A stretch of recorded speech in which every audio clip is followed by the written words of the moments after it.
Assalamu alaikum warahmatullahi ta'ala barakatuh. Bandiraɓe calminama on toranam bajjinde waɗante en jaam e kisal moni kala no woni e no woniri oko foti Adama Aliou Ndiaye arti yidde haaldata mon ɗo yeti oko jeyaɗo e dillere makka Dillere Ediiɓe ngam Jeytaare Bannge worgo Muritani. Sabu hanti enen haare men en gardama en jettimo ɗo, haare men ari hanti a yettimo ɗo en cammi dow e less en jiyani ko wona hanti Jeytaare Bannge worgo Muritani. Enen ɓaleɓe wa wonde fof noon leydi ndi ko noddirede Tekruur. Holko ɗi wiyete Tekruur? Enen fof eɗen gandi Tekruur hanki ko wonno. Tekruur hanki alama lamaki hen, ala fof mo lamaki Tekruur.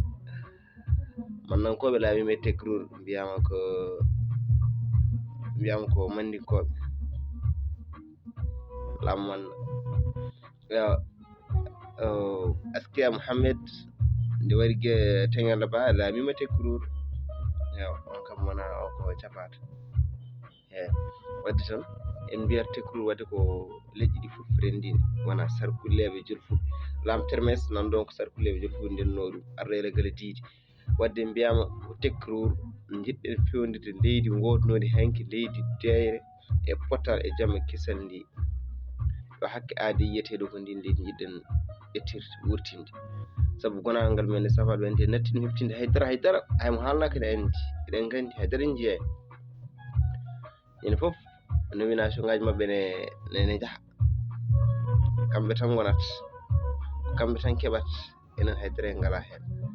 En tampi wayde eɗen a wayat ga banggue kayitaji jeeya jang e sukaɓe jang nder men bonne goya aɗa waya jangde e sukaɓe jaaha ɓurɗo musi ne waɗe beddaji racisme leñamako ene yaaha gasta goya ɗum ɗon jeeya kadi ɓe gadda arabisation. Aɗa wawi arabisation ɓe dutto Fouta ɓe kefto e leyɗele gonɗe toon fof e dow belanteji. Wadde enen hanti en gardama ha hanti ko Jeytaare tan cohlen, en cohlani goɗɗum kadi moni fof yo daro waɗa ɗum ko haaju mum tan. Sen ndebinima tan gurdam men kom ala kadi koko metti, ala kadi gurdam aroɓe janggo ɓe. Sabu en darima mo darino guiña wurnoɓe hanki wersidiɓe yo faam wadde janggo ko jogori guiña yeeyde.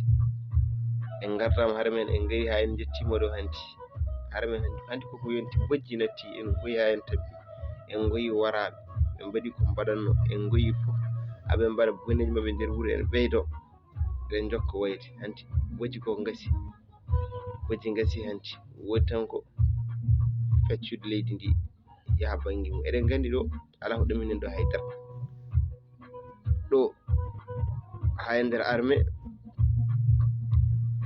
jaggue mawɗo ko kamɓe haytoɓe hayɗo jeygue heedat ɗo force de frappe hay ɗon hay ɓalejo wawa ɗon wonde ko kamɓe tan gonata ɗon, kamɓe tan jogoto ɗon. E wadde jonko noon hanti ala kalante ɗum hejjinan ko mataw tintinteɗo mara kala kala ɗo foti ummade.